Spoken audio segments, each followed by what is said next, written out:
مفتی رشید احمد گنگوئی رحمۃ اللہ علیہ سے ایک شاگرد نے پوچھا کہ حضرت آپ تو اتنے بڑے فقیہ ہیں، اتنے بڑے عالم ہیں، اور حاجی امداد اللہ مہاجر مکی رحمۃ اللہ علیہ تو 2 درجے پڑھے ہوئے ہیں، عالم بھی نہیں، آپ ان کے پاس کیوں جاتے ہیں؟ تو مفتی رشید احمد گنگوئی رحمۃ اللہ علیہ نے فرمایا کہ ہم نے مدرسے میں میاں مٹھائیوں کے نام سیکھے تھے، چکھی حاجی صاحب کے پاس ہے، حاجی صاحب عالم باللہ ہیں اور میں عالم کتاب اللہ کا ہوں، میرے پاس اللہ کے کتاب کا علم ہے، اس کے پاس ڈائریکٹ اللہ رب العزت کا علم ہے، یہ عارف ہے۔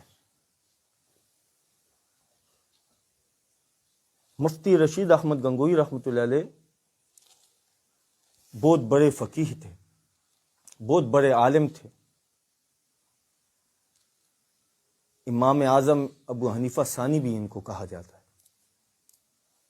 تو یہ دارالعلوم دیوبند میں صدر مدرس بھی تھے، ادھر مفتی اعظم بھی تھے۔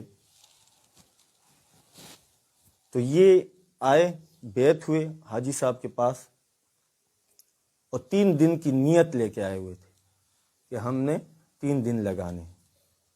تو تیسرے دن جب اجازت مانگی تو حاجی امداد اللہ مہاجر مکی رحمۃ اللہ علیہ نے فرمایا کہ نہیں، آپ 1 مہینہ ادھر رہیں۔ تو پھر یہ مجبور ہو گئے کہ شیخ کا حکم ہے، تو یہ ادھر ہی ٹھہر گئے۔ تو جب ایک دن کسی نے دعوت دی کھانے کی، تو حاجی امداد اللہ مہاجر مکی رحمۃ اللہ علیہ دسترخوان پر بیٹھ گئے، تو مفتی رشید احمد گنگوئی رحمۃ اللہ علیہ کو چپلوں کی جگہ پہ بٹھا دیا کہ آپ ادھر بیٹھے۔ تو میزبان آیا تو کہنے لگا حضرت دسترخوان پہ تو بہت جگہ ہے، مفتی صاحب کو آپ نے ادھر کیوں بٹھایا ہے؟ تو فرمایا کہ اس کی اوقات ادھر ہی کی ہے۔ اب یہ ان کی حکمت تھی۔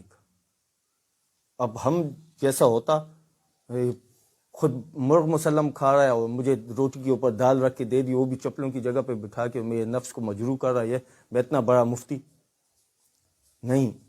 مفتی رشید احمد گنگوئی رحمۃ اللہ علیہ مسکرائے اور عرض کی بالکل حضرت، یہ تو آپ کی کرم نوازی ہے کہ آپ نے اپنے سامنے بٹھایا ہوا ہے، ورنہ چپلوں کے اوپر کیا، چپل میرے سر کے اوپر رکھنی چاہیے تھی، میں تو اس قابل ہوں۔ تو حاجی امداد اللہ مہاجر مکی رحمۃ اللہ علیہ نے ان کے چہرے کے تاثرات دیکھے اور مسکرا دی، اور جب ہاتھ دھونے کی بھاری آئی تو مفتی رشید احمد گنگوئی رحمہ اللہ نے لوٹا اٹھایا پانی کا اور ہاتھ دھونے کے لیے، جب حاجی صاحب ہاتھ دھو رہے تھے تو فرمایا کہ میاں آپ کا کام بن گیا، اب آپ جاؤ آگے اور اللہ اللہ سکھاؤ، آپ کا کام بن گیا۔ دیکھیے، اللہ والوں کی صحبت میں آیا اسی لیے جاتا ہے کہ نفس کا مٹ جائے۔